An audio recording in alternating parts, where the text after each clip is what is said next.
अस्सलाम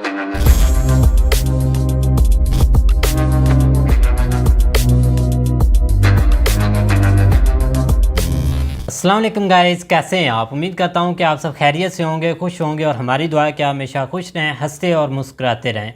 मेरा नाम है रहमान अनवर और मैं हूं मोहम्मद सैयद और मैं हूं ज़फर इकबाल। और आज हम जिस वीडियो पर रिएक्ट करने जा रहे हैं, इस वीडियो का टाइटल है Pakistan reject Bangladesh help to protest global image protect image flood relief. तो देखते हैं भाई कि क्या रीज़न है, किसकी वजह से रिजेक्ट की है, क्या रीज़न इसके पीछे हो सकता है। रीज़न एक ही है। देखते हैं वीडियो। अगर वीडियो पसंद आए लाइक सब्सक्राइब ज़रूर कीजिएगा और कमेंट में अपनी राय का इज़हार ज़रूर कीजिएगा। चलो वीडियो करते हैं शुरू। नमस्कार, वेलकम टू वर्ल्ड अफेयर्स। मैं प्रशांत धवन। नाउ रिसेंटली पाकिस्तान ने अपनी ग्लोबल इमेज बचाने के लिए बांग्लादेश से फाइनेंशियल एड मना कर दी, रिजेक्ट कर दी। यहाँ पर आप देख पाओगे Pakistan rejects flood relief donation worth $1,45,000 from Bangladesh. Now यहाँ पर मैं ऐड कर दूं $1,45,000 को आप अगर कन्वर्ट करोगे इंडियन रुपीस में तो रफली आप कह सकते हैं 1,15,16,00,000 के आसपास का अमाउंट बैठता है। तो अगेन ऐसा नहीं है कि बांग्लादेश कोई बहुत बड़ी रकम भेज रहा है पाकिस्तान को, कंट्री टू कंट्री बेसिस अगर हम बात करें। मगर बांग्लादेश का मीडिया यहाँ पर यह रिपोर्ट कर रहा है कि पाकिस्तान को मेन चिंता थी अपनी ग्लोबल इमेज की, कि बांग्लादेश एक ऐसा कंट्री जो पाकिस्तान से टूट के अलग हुआ है। और टूटने का रीजन आपको पता है क्या है? 1970 में बताया जाता है कि बांग्लादेश को एक बहुत ज्यादा भीषण साइक्लोन ने हिट किया था। ईस्ट पाकिस्तान था उस वक्त बांग्लादेश। ईस्ट पाकिस्तान के लोगों ने वेस्ट पाकिस्तान से बड़ी हेल्प मांगी, मगर वेस्ट पाकिस्तान ने हेल्प करने से मना कर दिया। तब जाकर शेख मुजीबुर रहमान खड़े हुए, बांग्लादेश के लोगों को यह समझ में आ गया कि खुद का कंट्री इनको चाहिए होगा। और इवेंचुअली हमने देखा कि 1971 वॉर हुई और इंडियन मिलिट्री की डिसाइसिव इंटरवेंशन के बाद बांग्लादेश पाकिस्तान से अलग हुआ। तो वो सब हिस्ट्री याद करके पाकिस्तान के लिए बहुत ज्यादा एम्बैरेसिंग होगा कि बांग्लादेश से ये आज के समय एड एक्सेप्ट करना स्टार्ट कर दे। इसके लिए अभी पाकिस्तान ने ये एड नहीं ली है। Even though United Nations officially कह चुका है कि पाकिस्तान में 16 मिलियन मतलब कि 1,60,00,000 बच्चे हैं जिनकी जिंदगी बुरी तरीके से इंपैक्ट हुई है। इनकी एजुकेशन, इनका घर बार सब कुछ डिस्ट्रॉय हो चुका है। और टोटल लॉसेस की अगर हम बात करें तो पाकिस्तान के इकोनॉमिक लॉसेस $40 बिलियन से भी ऊपर जा सकते हैं। ये पाकिस्तान के मिनिस्ट्री ऑफ फाइनेंस ने खुद कैलकुलेट किया है। तो इस वीडियो में हम बात करेंगे कि पाकिस्तान ने बांग्लादेश से हेल्प क्यों ठुकरा दी। और आप जान के हैरान होंगे कि एक टाइम था 2004 से लेकर आप कह सकते हैं 2021 तक, जब भारत ने भी 16 साल तक कोई भी फॉरेन एड एक्सेप्ट नहीं करी थी। फिर हमने अपनी पॉलिसी चेंज करी तो भारत ने भी 16 साल तक फॉरेन एड एक्सेप्ट क्यों नहीं करी। यहाँ पर जियोपॉलिटिक्स, फॉरेन एड का क्या रिलेशन है, बहुत कुछ आपको जानने को मिलेगा। मगर आगे बढ़ने से पहले आप सब लोगों के लिए एक इंपॉर्टेंट मैसेज। कई हफ्तों के बाद अनअकैडमी एक फ्री ऑफ कॉस्ट इवेंट करवाता है। इस इवेंट में सिर्फ पार्टिसिपेट करने मात्र से ही आपको इनाम मिल सकता है, एक सैमसंग का मोबाइल फोन या फिर लैपटॉप या अमेजॉन गिफ्ट वाउचर। पिछले महीने आप अगर देखो तो प्रियांशु, कृष्णा और आशीष ये सब विनर्स थे अनअकैडमी के कॉम्बैट के। और अब ये जो इवेंट है ये कल 11 बजे फिर से होगा। यहाँ पे आपको करना क्या है, एक सिंपल ऑनलाइन टेस्ट होगा, उसको अटेम्प्ट करना है। यूपीएससी लेवल का टेस्ट होगा। बस आपको क्वेश्चंस अटेम्प्ट करने हैं। क्वेश्चन सही होते हैं, गलत होते हैं, डज नॉट मैटर। सिर्फ अटेम्प्ट करने मात्र से ही आप जीत सकते हैं एक्साइटिंग प्राइजेस फ्रॉम अनअकैडमी। तो प्रोसेस बिल्कुल सिंपल है। जो वीडियो भी आप देख रहे हो इसके कमेंट सेक्शन में जाओ, यहाँ पे आपको मिलेगा एक लिंक, लिखा होगा attempt this free of cost test. कोई पैसे यहाँ पे आपसे चार्ज नहीं किए जाएंगे। इस लिंक पे यहाँ पे आपको क्लिक करना है। अगर आप मोबाइल फोन पे हैं तो पहले अनअकैडमी की ऐप गूगल प्ले स्टोर से अगर आप डाउनलोड कर लोगे तो प्रोसेस थोड़ा सा आसान रहता है मोबाइल फोन में। बाकी आप अगर लैपटॉप कंप्यूटर पे हो तो आपको इतनी आवश्यकता होगी नहीं आपकी। तो खैर सिंपली यहाँ पे आपको क्लिक करना है एनरोल नाउ पर, और फिर नीचे आपको ये दिख जाएगा 18 सितंबर मतलब कि कल सुबह 11 बजे आपका ये टेस्ट होगा। आपको करना है एनरोल पर क्लिक। आपको एनरोल करने के लिए मोबाइल फोन नंबर वगैरह यहाँ पे जो रजिस्ट्रेशन है वो करनी होगी। कोड भी आपसे मांगेंगे, कोड यहाँ पे आप डालिएगा PD10, क्योंकि ये टेस्ट मैंने भी तैयार किया है। बहुत से यहाँ पे जो क्वेश्चंस हैं ये मेरे तैयार किए हुए आपको मिलेंगे। और पूरे भारत में हजारों बच्चे आपके साथ मिलकर हिस्ट्री, ज्योग्राफी, एनवायरनमेंट, इन सब टॉपिक से रिलेटेड क्वेश्चंस अटेंड कर रहे होंगे, यू विल फील के यूपीएससी लेवल के क्वेश्चंस ऑनलाइन अटेंड करने का एक्सपीरियंस क्या होता है। और अगेन मैं यहाँ पर कहूंगा, डज नॉट मैटर आपके सारे क्वेश्चन सही होते हैं, सारे गलत होते हैं, रैंडमली 250 लकी विनर्स को एक लकी ड्रॉ में डाल दिया जाएगा और उनको मिल जाएंगे ढेर सारे प्राइजेस। तो कल सुबह 11 से लेकर 12 बजे के बीच में टेस्ट है लाइव। अगर 11 से 12 के बीच में आप टेस्ट अटेंड करोगे तभी आपको प्राइजेस मिलेंगे, बाद में ये टेस्ट अटेंड करोगे तो प्राइजेस आपको नहीं मिलेंगे। तो good luck for tomorrow, enrol करिए इस टेस्ट को, कल 11 बजे ये टेस्ट होगा ना। जब हम बात करते हैं ना फॉरेन एड की, ना फॉरेन एड से आप समझ पा रहे होगे कि आप बस पैसे दे रहे हो, ये लोन का पैसा नहीं है, ये पैसा आपको वापस नहीं आने वाला, ये बस दान है। इसको लेकर इंडिया में और इवन बाकी कंट्रीज में बहुत डिबेट होता है।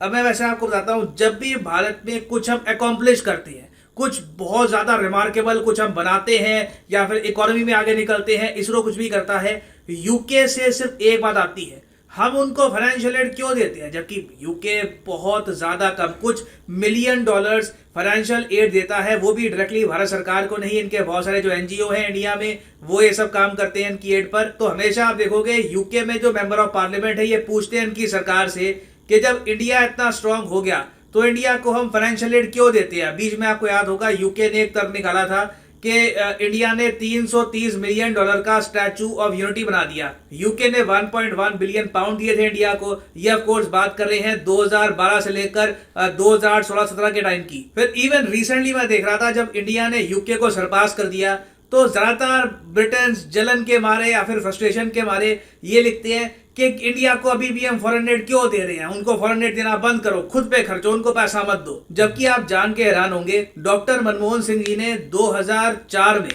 एक आप कह लीजिए अनस्पोकन पॉलिसी बना दी थी। ये पॉलिसी ये थी कि भारत सरकार डायरेक्टली किसी देश से फॉरेन एड नहीं लेगा। ये हमने शुरू किया था 2004 सुनामी के बाद। 2004 में सुनामी आई, डॉक्टर मनमोहन सिंह जी ने कहा कि हम इस सुनामी से रिकवर अपने दम पे कर लेंगे, किसी देश की हमको आवश्यकता नहीं है। यहां पर आप देख पाओगे एक आर्टिकल आपको दिखेगा 2004 का, government refuses foreign aid to fight disaster. और उसके बाद एक के बाद एक डिजास्टर हुए। उत्तराखंड में बाढ़ आ गई 2013 में, उससे पहले कश्मीर में भूकंप आ गया था 2005 में, कश्मीर में फ्लड्स भी आए थे 2014 में। मगर इंडिया ने इन सब डिजास्टर्स के बाद भी, चाहे रशिया हो, चाहे इजराइल हो, यूएसए हो, directly government to government foreign aid नहीं ली। और तो और ये वो टाइम है जब हमारे प्रेसिडेंट ऑफ इंडिया उस वक्त थे प्रणब मुखर्जी साहब, इन्होंने डायरेक्टली यूके के मीडिया को कह दिया कि तुम फॉरेन एड क्या करते रहते हो, नहीं चाहिए तुम्हारी फॉरेन एड, तुम्हारी फॉरेन एड पीनट्स की तरह है, मूंगफली है, मतलब बहुत ज्यादा कुछ $1 मिलियन देते हो और उसके बाद बोलते इतना हो कि हमने फॉरेन एड दे दी, जैसे कुछ एहसान कर रहे हो हम पे। और यहाँ पे आप बिल्कुल सही समझ रहे हैं कि भारत ने फॉरेन एड मना कर दी थी नेशनल प्राइड। सही बात है भाई, यहाँ पे आप देख पाओगे देना इतना बोलना इतना। आर्टिकल दिखेगा प्राइड एंड फॉरेन एड, इसको पढ़िएगा। 2018 में आर्टिकल पब्लिश हुआ था, आज से 4 साल पहले। यहाँ पर लिखा है कि बिल्कुल भारत ने फॉरेन एड नेशनल प्राइड के इशू को लेकर रोक दी कि हमको कोई ये क्यों कहे कि हम गरीब देश है, हमें हेल्प चाहिए, हम स्ट्रांग हो गए हैं। अब हमें एज ए कंट्री कहीं ना कहीं कॉम्प्लेक्स तो है, क्योंकि इकोनॉमिकली हमको बहुत ज्यादा लूटा गया, प्लंडर किया गया हमारी इकोनॉमी को, हमारा जो एक देश हुआ करता रहा उसको बांट दिया गया। और फिर जिन कंट्रीज ने हम पर राज किया था वो अगर हमको ये कह दे कि शायद हमको फॉरेन एड तुम्हें नहीं देनी चाहिए, तो कहीं ना कहीं एक कंट्री का स्वाभिमान जागता है। वो कंट्री कहता है कि खुद करेंगे, खुद खड़े होंगे, we will not accept foreign aid. मगर याद रखिएगा ये सब जो सेंटिमेंट है ना, ये किसी यूट्यूब वीडियो के कमेंट सेक्शन में अच्छे लगते हैं, कहीं ट्विटर वगैरह पे कोई आदमी ऐसी कोई लिख रहा हो वहां पे अच्छे लगते हैं, इमोशंस वगैरह भरे हैं। बट कंट्री लेवल पे ना आपको रैशनल होना पड़ता है, आपको प्रैक्टिकल होना पड़ता है। और बड़े देश आप देखोगे प्रैक्टिकल है, रैशनल है। इंडिया ने बाद में ये भी देखा कि यूएसए में जब हरिकेन कैटरीना आया 2005 में और इंडिया ने कुछ एड सेंड करी यूएसए को, यूएसए ने एक्सेप्ट कर लिया। यूएसए ने ये नहीं कहा कि तुम गरीब कंट्री, तुम क्या हमारी हेल्प करोगे, यूएसए ने कहा कि ओके थैंक यू, एड ले ली। चाइना के यहाँ एक बहुत बड़ा अर्थक्वेक आया था 2008 में। चाइना हमसे उस वक्त भी काफी आगे था, अब तो खैर बहुत आगे निकल गया, मगर उस वक्त भी चाइना बहुत आगे था हमसे। चाइना ने भी यहाँ पर ये नहीं कहा कि हमारे तुमसे बॉर्डर डिस्प्यूट है, हमारी इकोनॉमी बड़ी है, तुम क्या हमारी हेल्प करोगे। चाइना ने भी एड ले ली। और ये देखिए आप कह लीजिए ज्यादातर कंट्रीज में एक सिंपल पॉलिसी है कि अगर आपके यहाँ डिजास्टर आया है और कोई कंट्री आपको एड दे रहा है, अनलेस उस कंट्री के साथ कोई बहुत आपकी वॉर चल रही हो, दुश्मनी हो, वो अलग केस होता है। मगर नॉर्मल सर्कमस्टांसेस में कंट्रीज एड एक्सेप्ट कर लेती हैं क्योंकि वो ह्यूमैनिटेरियन बेसिस पे दी जा रही है। ये जो पॉलिसी है ना कि फॉरेन एड हम नहीं लेंगे सरकारों से, ये तोड़ी थी 16 साल बाद 2021 में, जब भारत में कोविड बहुत ज्यादा फैल गया था। यहाँ पर आप देख पाओगे 2021 का आर्टिकल है कि India open to foreign aid, okay to buying from China. हमने फॉरेन एड एक्सेप्ट करी फ्रांस से, यूएई से, आपको याद होगा ऑक्सीजन के सिलेंडर आए थे, कोविड-19 की डोनेशंस आई। सरकार ने कहा ठीक है पेंडेमिक फैल गया है, क्या करें। और फिर जैसे मैंने आपको बताया यूएसए भी इंडिया से एड एक्सेप्ट कर रहा था, फ्रांस भी एक्सेप्ट कर रहा था अपने टाइम में। सब कंट्रीज ने एक न एक लेवल पे आकर एक दूसरे की हेल्प करी ना। अगर हम पाकिस्तान का केस देखें तो ये बहुत ही यूनिक केस आपको दिखेगा। पाकिस्तान एक ऐसा कंट्री है जिसकी कोई हिस्ट्री अगर पढ़ने बैठे तो या तो अगर वो पाकिस्तानी नहीं है उसको हंसी आएगी, अगर वो पाकिस्तानी है तो वो डिप्रेस हो जाएगा। और इवन पाकिस्तान के करंट पीएम भी आप अगर देखो हफ्ते में एक बार अपनी आवाम, अपनी जनता को ये याद दिला देते हैं we are beggars. I mean, literally इन्होंने रिसेंटली कह दिया था कि हमारे जो फ्रेंडली कंट्रीज है जैसे यूएई, सऊदी अरेबिया, चाइना, ये भी कहते हैं, ये भी सोचते हैं कि हम बेगर्स हैं। ये ऐसे देखो ब्लंट भाषा बोलने वाला पीएम मैंने पहली बार देखा है जो बार बार याद दिलाता है अपनी जनता को कि भिखारी भिखारी कटोरा। और कहीं ना कहीं देखिए कटोरा बोल दिया, एक कंट्री के मोराल पर भी पड़ता है। ठीक है, आप पाकिस्तान के पर्सपेक्टिव से सोचकर देखें तो उनका कंट्री एक बहुत ज्यादा खराब टाइम से गुजर रहा है। उनकी जनता को गुस्सा अपनी आर्मी पर कि आर्मी पॉलिटिक्स में बहुत ज्यादा इन्वॉल्व हो चुकी है। उनके एक बड़े नेता द्वारा पाकिस्तान की जनता को यही बताया जा रहा है कि यूएस ने तख्ता पलट कर दिया उनके देश में। तो पाकिस्तानी मिलिट्री को कहीं ना कहीं ऑब्वियसली लग रहा होगा कि इनके देश को मोराल बूस्ट की आवश्यकता है। मगर इन्होंने मोराल बूस्ट करने का जो तरीका चुना है बहुत अजीब है कि बांग्लादेश से जो एड आ रही है ये एक्सेप्ट मत करो, इससे हमको और छोटा होने वाली फीलिंग आएगी। उसके अलावा पाकिस्तान के विदेश मंत्री ने यह भी कह दिया कि हम तो जी इंडिया से भी जो एड है हमने मांगी नहीं है। ये जो ऐसे डायलॉग होते हैं ये सूट करते हैं बहुत ज्यादा स्ट्रॉन्ग कंट्री को जो बिल्कुल अपने पैर पे खड़ा हो सकता है, उसको किसी की आवश्यकता नहीं है हेल्प की। पाकिस्तान में लिटरली WHO ने वार्निंग दे दी है कि कुछ ही हफ्तों में यहाँ पर फूड शॉर्टेज होगी। ये देखिएगा अभी 1-2 हफ्ते रुक जाइए, बहुत ज्यादा डिस्कशंस होंगे, कई आर्टिकल पब्लिश होंगे कि पाकिस्तान में खाने की कमी है, हाइपर इन्फ्लेशन हो गई है क्योंकि जो इनकी फसलें बर्बाद हो चुकी है, बीमारियां तेजी से यहाँ पर फैलेगी, डेंगू वगैरह बहुत तेजी से यहाँ पर फैलेगा क्योंकि बेसिकली आधा पाकिस्तान ही डूब चुका है। मगर ऐसे टाइम में भी इनकी मिलिट्री एस्टैब्लिशमेंट, इनकी गवर्नमेंट ना बांग्लादेश से एड ले रही है, साथ में ओपनली ये भी कह रही है कि इंडिया से हमने हेल्प नहीं मांगी। ऑलमोस्ट आप कह लीजिए इंडिया का कल को मन भी होगा ना हेल्प करने का, हम भी सोचेंगे अब इनको हेल्प ऑफर करे या ना करे, क्योंकि इनका मूड तो लग रहा है कि ये बांग्लादेश की तरह हमारी हेल्प भी रिजेक्ट कर देंगे। तो यहाँ पर देखो पाकिस्तान को सोचना पड़ेगा कि नेशनल प्राइड, या कुछ हद तक मैं कहूंगा पाकिस्तान प्राइड से 1-2 कदम आगे बढ़कर ईगो वाली श्रेणी में आ चुका है कि क्या ईगो इनकी इतनी ज्यादा इंपॉर्टेंट है कि उसके लिए ये अपनी एक बहुत बड़ी पॉपुलेशन को सफर कराएंगे, या फिर कहीं ना कहीं जो रीजन के ही देश हैं जिनके साथ आपके पूर्वजों ने कई सदियां बिताई थी, वहां के लोगों से आप कुछ हेल्प लोगे या नहीं लोगे। ये अगेन ये बहुत ही बड़ा क्वेश्चन है पाकिस्तान की सरकार के सामने और इनकी आर्मी के सामने। नाउ फाइनली यहाँ पे मैं आपसे क्वेश्चन पूछूंगा, बहुत ही बेसिक क्वेश्चन है कि इंडिया री इंट्रोड्यूस करने वाला है चीतास फ्रॉम नामीबिया, किस नेशनल पार्क में? अच्छा, मैं यहाँ पे आपसे ये भी जानना चाहूंगा जो नामीबिया से चीते आए हैं उस पर क्या आपको एक डेडिकेटेड वीडियो चाहिए? लिखिएगा कमेंट सेक्शन में, मैं जानना चाहता हूँ आपका क्या रिस्पॉन्स होगा। और इस क्वेश्चन का आंसर जो कमेंट सेक्शन में सही करेगा उनकी कमेंट को मैं हार्ट दे दूंगा ताकि बाकी लोग भी समझ पाए कि सही आंसर क्या है। और याद रखिएगा कल 11 बजे सुबह 11 से लेकर 12 बजे का टेस्ट है। आप अगर 15-10 मिनट भी टेस्ट अटेम्प्ट करते हैं तो आप जीत सकते हैं फ्री प्राइजेस। तो फ्री ऑफ कॉस्ट टेस्ट है, कल 11 बजे इसको अटेम्प्ट करिएगा by using the code PD10। तो इसी नोट के साथ यह वीडियो का thank you for listening and as always God bless you all.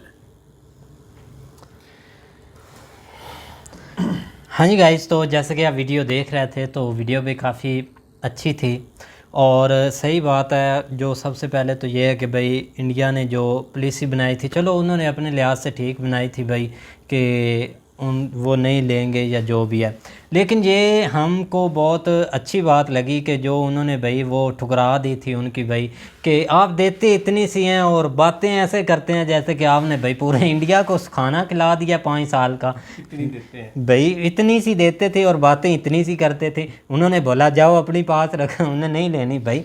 अच्छा डिसीजन था, मैं तो सुनकर भी भाई हंसी आ रही है, लेकिन अच्छा डिसीजन था भाई। ठीक बात है भाई, एक राज करके गए ऊपर से अब वखरा ही कुछ उन्होंने पंगे डाले हुए हैं। असल में जब ये इस तरह का बुरा टाइम आता है तो उस वक्त नहीं ईगो अपनी जो है ना वो थोड़ी दूर ही रखनी चाहिए। उसकी रीज़न क्या है कि अभी आप देख लें कि शहबाज शरीफ साहब जो है ना वो उधर गए हैं, जो SCO की मीटिंग हुई है वहाँ पे भी इनको थोड़ा बोलने का मौका मिला है, तो वहाँ पे भी इन्होंने यही बातें की हैं कि हमारे ऊपर जो है ना वो थोड़ा पहले लॉकडाउन चल रहे थे और ऊपर से जो है ना ये फ्लड की वजह से हमारा मामला जो है ना वो काफ़ी ख़राब हो गया। जब आप इस तरह की बातें आप ऊपर लेवल पे करते हैं तो ज़ाहिर बात है हर किसी के एज ए जो है ना वो इंसानियत हर किसी के दिल में थोड़ा बहुत जो है ना वो रहम जागता है, चाहे वो कोई आपका दुश्मन है, चाहे दोस्त है, जो भी है, ठीक है। लेकिन वो चाहते हैं कि हम इसकी जो है ना जितनी हो सके हेल्प आउट जो है वो करें। 1,45,000 जो है ना ये कुछ बड़ी अमाउंट नहीं है, लेकिन ये एक हिस्सा आप जो है ना वो डाल सकते हैं। लेकिन ये दरमियान में जो ईगो वाला मामला है ना ये ठीक नहीं है, इसमें कौन सी ईगो दिखानी है। यहाँ पे एक तरफ आप मर रहे हैं, आपके जो है ना वो कोई किसी किस्म की आप लोगों को फैसिलिटेट नहीं कर रहे हैं। और आप एक और चीज़ मैं आपको इम्पोर्टेंट बता दूँ कि अभी हमारे PM साहब ने जो है ना इसके ऊपर एक बहुत बड़ा ऐलान किया, बल्कि न्यूज़ की जो है ना वो बड़ी बड़ी सुर्खियाँ लगी हुई थी कि हम जो वहाँ पे फ्लड वाले इलाके हैं ना वहाँ पे हम जो बिजली के बिल है ना वो 300 यूनिट तक उनको माफ़ कर देंगे। ये एक उन्होंने बहुत बड़ी बात की है। अब उसका रिजल्ट मैं आपको बताता हूँ कि वहाँ पे घर है नहीं, बिजली वहाँ पे कहाँ पे जानी है, लोग खेमों में रह रहे हैं, सिर्फ अपने पॉइंट स्कोरिंग के लिए इस तरह की बातें कर रहे हैं और लोगों को जो है ना वो पता नहीं क्या से क्या अपने आप को जुब्बा साबित करने की कोशिश कर रहे हैं। आप खुद अंदाज़ा लगा लें कि उनके ना घर हैं, ना उनको रहने के लिए कोई चीज़ है, खेमों में वो रह रहे हैं। उनको जो है ना वो अगर बिजली या कोई लाइटिंग दे भी रहे हैं तो वो एक आरसी जो है ना वो सारा दिन वहाँ पे सोलर के ज़रिए जो है ना उनको फैसिलिटी जो है ना वो प्रोवाइड कर रहे हैं। तो वहाँ पे तो बिजली का कोई कॉन्सेप्ट ही नहीं है, तो यहाँ पे उनके ऊपर पॉइंट स्कोरिंग हो रही है। अगर कोई कंट्री आपको इस तरह से हेल्प देखा जाए तो ये न्यूज़ सुनकर हंसी भी आ रही है और एक शर्मिंदगी रोना आता है भाई अपने मुल्क के हालात देखकर भाई, क्या करें। हालात ही बहुत है। लेकिन देखा जाए ना अगर उन्होंने एक पैकेज इनके लिए एक एड्स का बताई है, चाहे थोड़ी हो बहुत ही जितनी भी हो यार, एक आप 20 रुपए ही समझ ले, आपका आसान है उन पर, आप उनका शुक्रिया अदा करें कि भाई शुक्रिया आपने कुछ एड्स दी तो है ना, कुछ ना कुछ फ़ायदा होगा। लेकिन एड्स जो होती है ना वो अब ना तो वो सलाब लोगों के लिए पहुंचनी होती है ना किसी और के लिए। ये जिन लोगों ने खाना है ना ये उन्होंने रिजेक्ट किया कि बस भाई ऐसे ही 1-2 करोड़ और बढ़ा दें, तो इन्होंने एक माशाल्लाह करके एक्सेप्ट कर लेनी, आन दे भाई। ये क्योंकि इनकी आपस में नहीं बनी होगी कि भाई बस थोड़ी है, बस रिजेक्ट कर दो एक पॉइंट की खातर है। वो इंडिया में 1 करोड़ बन रही है, लेकिन जब पाकिस्तान में आएगी 3-4 करोड़ बन जाएगा। इनके लिए तो एक थोड़ी है ना ये। यहाँ पे एक और चीज़ आम है जो आप समझे कि ये बड़ा कर रहे हैं कि इंडिया से जो है ना हम एड नहीं लेंगे, या ओपनली जो है ना वो जिस तरह कह रहे हैं कि हम जो है ना वो इसके ऊपर हमने तो फैसले नहीं किया कि हम इंडिया से लेंगे कि नहीं। तो भाई वहाँ पे मेडिसिन भी आ रही हैं, वो भी फिर रोक दें भाई। ये मेडिसन को छोड़े, उन्होंने बोला कब हम आपको एड दे रहे हैं, उन्होंने तो भाई एक स्टेटमेंट दी है भाई। मेरी बात सुनो ना, सारे प्रशांत ने काफ़ी हमें मिसालें भी दी है, हिस्ट्री भी उसने आपको बताई है, सब कुछ पॉइंट के लिहाज से बताई है कि ईगो किसी मुल्क ने नहीं दिखाई, यहाँ तक कि अमेरिका ने, चाइना ने भी बोला है कि थैंक्स आपने एड्स दी है। लेकिन पता नहीं इधर कौन सी इनको ईगो चढ़ी हुई है। ठीक है हिस्ट्री चली गई है, वो भी एक देखा जाए तो बांग्लादेश भी आपसे बहुत नफरत करता है, आप भी उनसे लिटरली बहुत करते हैं अंदर। आप देखा ये नफरत ही है और क्या ईगो नफरत। लेकिन देख सारी जिंदगी फिर चलनी है, आप लोगों के ज़हन चेंज हो गए, लोग इस चीज़ों से आप निकलना चाहते हैं। लेकिन फिर भी आप देख लें कि भाई उन्होंने एक अच्छा स्टेप लिया है, हमें वो दे रहे हैं, हमारी जो भी है खातिरदारी कर, लेकिन हम इस चीज़ को क्यों नहीं एक्सेप्ट कर। ठीक है कि जिस तरह आजकल हमें वो बना रहे हैं ना पूरे एक मुल्क को या एक कंट्री को, यहाँ के लोगों को, कि हम बैगर्स हैं, हमारा कोई अपनी सेल्फ रिस्पेक्ट नहीं है। मतलब यही है कि हर जलसे में एक तो इन्होंने स्टार्ट में शुरू कर दिया था कि बैगर्स कांट बी चूज़र, वो अभी वैसे स्टैंड है। और आजकल वो जो है ना वो इस चीज़ के ऊपर बहुत ज़्यादा जो है ना वो पीछे लग गए हैं कि जो है ना वो मांगने वाले की कोई इज़्ज़त नहीं करता। जब हम मुल्कों के पास जाते हैं, दूसरे कंट्रीज़ के पास, उनको पता होता कि हमारे पास मांगने आए हैं, तो मांगने वाले की कौन इज़्ज़त करता है। तो ठीक है आप इंटरनली तो ये बातें चल जाती हैं, लेकिन ओपनली तो कम से कम थोड़ा साहस करना चाहिए आप कि बहुत सारे लोग ठीक है इधर तो ठीक है आप ऊपर लेवल पे जो मर्ज़ी करें, लेकिन पूरी कौम को तो इस जो है ना वो इस तरह ट्रीट ना करें जिस तरह उनकी सेल्फ रिस्पेक्ट कम हो। आखिर वो दूसरे कंट्रीज़ में रह रहे हैं, वहाँ पे यार लोगों के साथ रह रहे हैं, एक मना करने का भी होता है कि आप वो बहुत पावरफुल कंट्री हैं, आप अपने लोगों का एक सरवाइव उनको कर सकते हैं, तो ठीक है आप रिजेक्ट कर दें, सबकी कर दें। अब फ्रांस से भी आई है, चाइना से भी आई है, हर मुल्क से आई है, हाँ ताकि जो कि इधर खिलाड़ी लड़के खेलने हैं, कप्तान उसने भी आपको एक अनाउंसमेंट किया है, आप उनकी भी रिजेक्ट कर दें और बोले कि आप निकल जाएं मुल्क से, हमें खेलना भी नहीं इंसानियत के है। नाते एक सब कुछ करते हैं लेकिन इधर ईगो दिखाने की जरूरत नहीं। या पता तो नहीं आप इस तरह ओपन ना करें कि हमारे इस तरह मामला आया हुआ है, हाँ। ठीक है, या तो ओपन ना करें, फिर तो चलो ठीक है, कोई भी नहीं साइड पे। अब जो हैं इंसान कोई है, भाई जो एलॉन दर्द मस्क के दिल बने रखता हुए है, हैं, ये भी मुझे तो इनकी जो नहीं दर्द समझ दिल है। रखता है, ज़ाहिर बात है उसने कुछ ना कुछ तो थोड़ा बहुत स्टेप लेना ही है कि लेना। चलो कोई नहीं यार थोड़ा हेल्प आउट कर दे, क्योंकि इस तरह की बहुत सारी तंजीमें भी, लेकिन अगर आगे से ये इस तरह की बातें करनी, ये कोई ठीक बिल्कुल नहीं। लेकिन क्या देखा करें जाए ना, अगर किसी ने करना भी है ना, इनको ना करे, जो एक ठीक तरीके से दे रहे हैं उनको पहुंचा रहे हैं ना, उधर डोनेट कर दे चुपचाप करके। अब बिल्कुल इनको भाई गवर्नमेंट को दे ही ना, कुछ हैं इन्होंने लोग। खाना है भाई, लोग ऐसे ही है ये जो इतने कनाडा छापे पड़े हैं, एड्स मैसर हो रही है, कभी लाहौर में पड़ी है, कहीं कराची गोदाम में पड़ी है। सेशन कोर्ट जो है ना, वो सिंध का सेशन जज था कोई, उसने जाके छापा, वहाँ पे उसको खैमे मिले हैं, और बहुत सारी और चीज़ें जो है ना इससे रेलेवेंट जो किसी कंट्री से आई हुई थी, वो उसने वहाँ से जाके जो है ना वो पकड़ी हैं। फिर बोलते हैं पाकिस्तान तरक्की नहीं यार तरक्की नहीं कर रहा, जब गरीबों का हक ही नहीं उनको देना, जब गरीब को मार रहे हैं ऊपर से दबा रहे हैं, तो यही होगा। खैर भाई रोने धोने का क्या फ़ायदा, ना तो कोई समझने वाला है, जिनको माल मिल रहा है वो खा रहे हैं, और बाकी गरीब जो देख रहे हैं उनकी तरफ वो मर रहे हैं, उनके बच्चे मर रहे हैं, 1 करोड़ कितने लाख सर परेशान भी बता रहे हैं, लेकिन ये गिनती में है, जो गिनती में नहीं वो आप देखें तो आप खुद परेशान रह जाएंगे। वीडियो करते हैं एंड अल्लाह हाफिज़।